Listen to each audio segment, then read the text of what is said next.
Yeah, welcome to another episode on the use of ConceptBase. Today's topic is again multi-level modeling. We have our own flavor of multi-level modeling called DeepTelos, and we had a couple of papers on that. And one of the last ones is the answer to the multi-process challenge.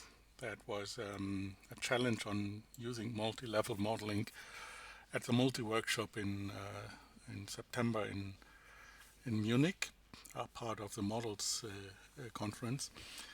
The paper is available here at this site. I will put the link in the comments of the video. I will not go through all of the examples in the paper, but I will show you how to start it. So the web page here contains a paper, but also an earlier version of DeepTelos that is a little bit less elaborate, but it may be easier to start with.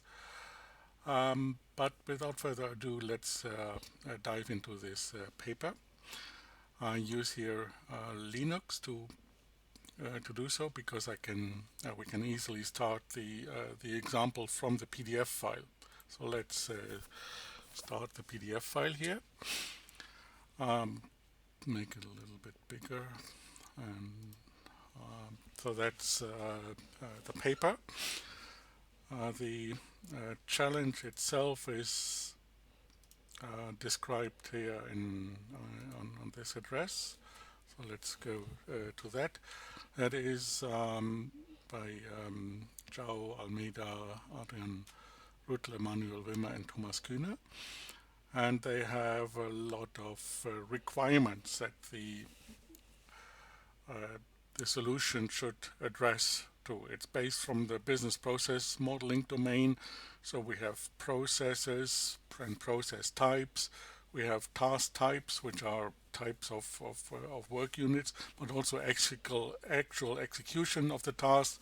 Well, that's the multi-level nature of this challenge. There have been a couple of solutions to that, and we will introduce to the DeepTelos solution, which is an extension of the Telos language of ConceptBase.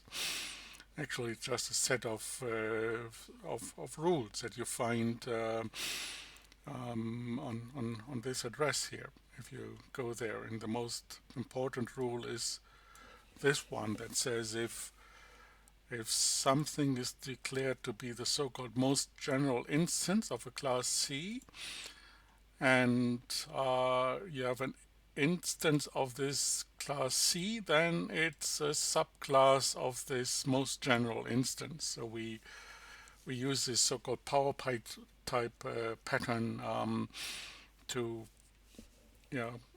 put that into a rule that derives us this most general superclass of all the instances. So let's look at this example here. If you have a car model and an instance like this one of car model, then it will also be a subclass of that. Well, let's have a look at this one. You can open it by clicking on that, and then you get the actual graph editor of that. So that's not just a visualization, it's the whole model with all its details. So we can also show the textual definition. So here we define car to be the most general instance of car model. So every instance of car model will be a subclass of car. Let's go into the super module to display the definition of DeepTelos, this version of DeepTelos that we are using here. So that's like here, so co-developed with Bernd Neumeier. It defines in particular this new relation capital N for declaring an object to be the most general instance of a class. We also have to define our own specialization. There is already a specialization relation in ConceptBase and Telos, but that cannot be derived. And since we want to derive specialization, we just make another flavor of specialization that works like the original Telos specialization. This is a rule that I was talking about before. So whenever we have an instance of a class C and M is the most general instance of C, then this instance X is a specialization of M. If it's not already declared as a specialization by the existing Telos specialization. So I don't go into details for the other rules. So let's see what other examples we have here. Yeah, that is the levels that we employ for the multi-challenge. Let's open that one.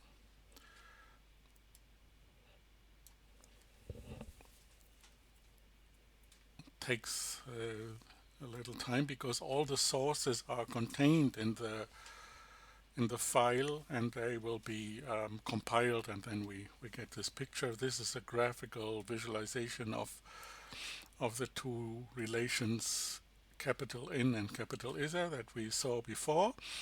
And now for the challenge, we have several hierarchies that we define.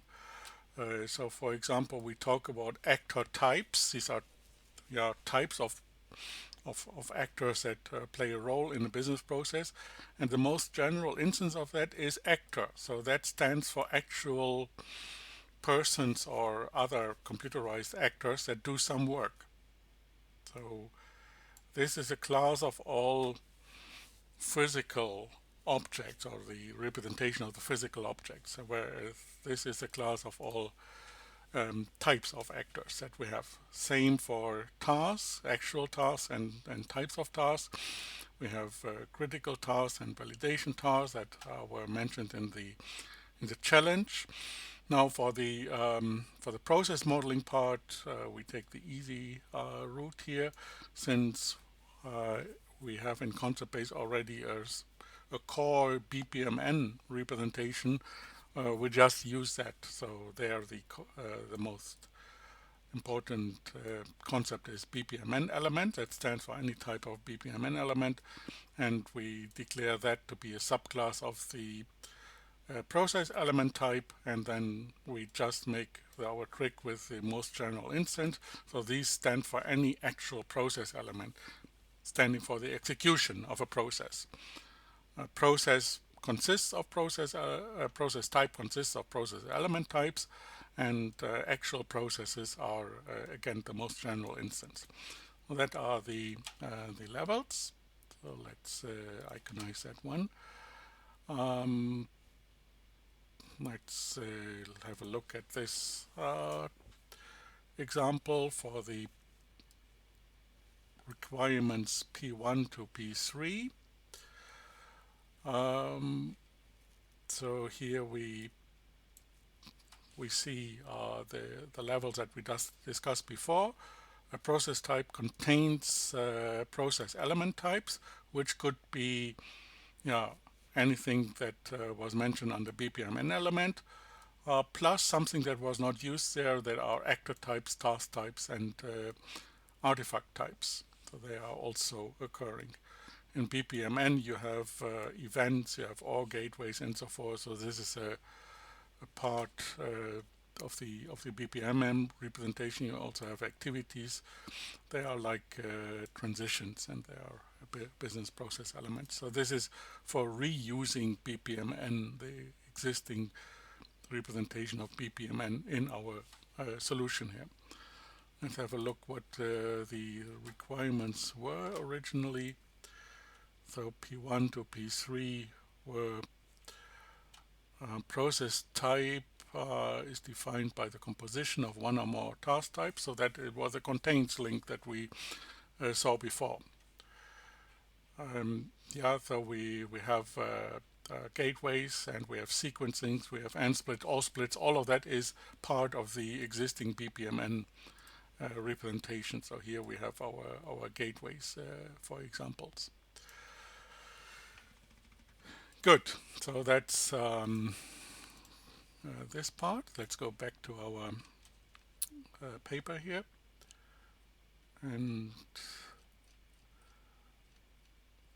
have a look at some more interesting example. Yeah, that is an actual process type represented with the constructs that we just talked about. So that's a software development process, the ACME process type defined in the challenge.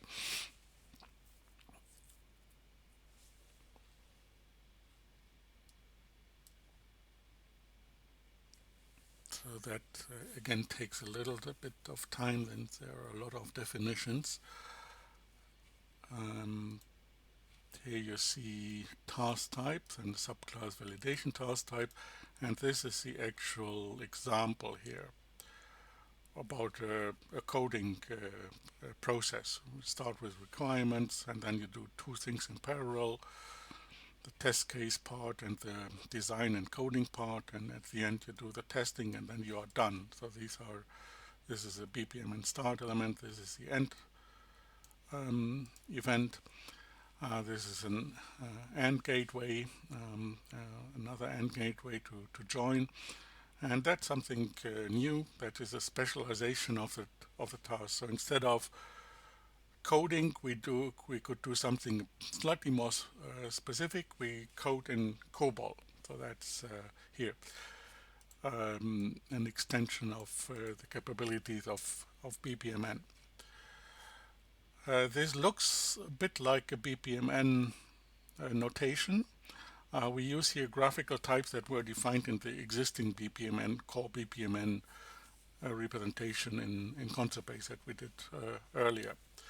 Let's have a look at an example here. Requirements analysis is that's an instance of some classes. So it's a BPMN activity, but we can also see that it's a BPMN element. It's a G process element that was used to embed BPMN into Petrinets, so we don't use that here. So it works like a transition if we would execute that as like a Petrinet. It's also an individual object displayed as a node. It's a process element type. It's a proper task type that is any task type that is not a query. It's a Telos proposition, it's a task type, and it's something that is like a transition. So that's for technical reason defined for embed that into Petrinets. So let's have a look at the AND gateway. That is instance of the AND gateway, and you see here it's among others a process gateway type. And so that is this example. If we would have a token here and the embedding to Petrinet would actually be enabled, then we could execute that process here. So let's iconize that and go execute as in a simulation type execution, not a real process execution. Let's see what else we have here. I think we have also the actual execution of a process represented. Have to go. For space reasons, it was not included here in the paper. Let's go back to the original here, and I think we have it somewhere here. These files here, these graph files can also be called. So let's have a look at this process 3 example.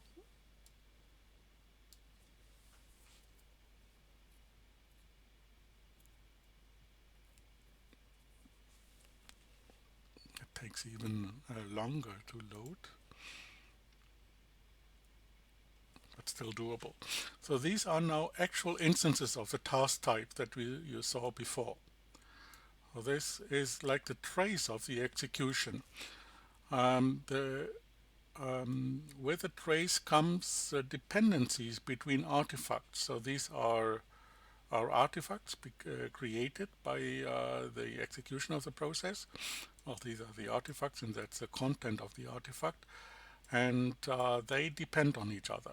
So this dependency traceability is a built-in feature of this solution. It's even transitive here. So this is directly depends on that object customer, that directly depends on this requirement. So we have a transitive dependency here. That's just a single rule that defines transitivity of such dependencies. Let's see what that is an instance of. That is an instance of probably the design task. So that we saw that before. And it's by means of DeepTelos, it's also an instance of task. So task is the most general instance of task type. So any instance like design of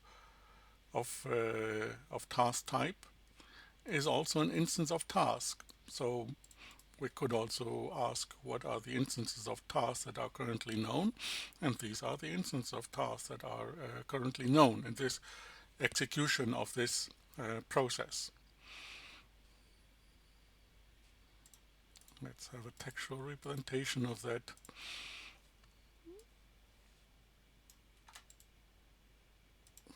Larger font. So that's this coding in COBOL with more details produces this artifact. It also has an actor that does that. That's the name of a real person here. It uses COBOL as a language, and it has begin and end date. So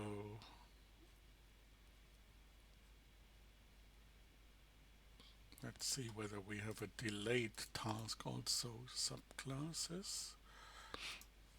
Yeah, so there's a query called delayed task, which uses this begin and end date here to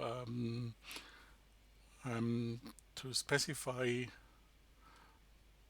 the duration is a difference between the two, to specify that the task is longer than the planned duration, which is a property of the task type. So we can check for the instances of that, and actually these two are currently delayed. So requirements analysis is delayed. So 32 days is the duration. Let's see, and the planned duration is 12 days, so that's heavily delayed. Yeah, so that is the a quick view on this solution to the multi-challenge. I invite you to read the paper and to try it yourself and inspect the code yourself. You find the sources of the codes here on the web page, so all the definitions are also available as the sources. So these are graphical types that we use for a nice visualization, but here is the actual definition of the DeepTelos version that we use. It's just these 6 formulas that define our brand of multi-level modeling. So you only would have to copy and paste that into your ConceptBase installation and tell it, and then you have all the facilities of DeepTelos. Good. That's all, and enjoy the use of the system. Bye.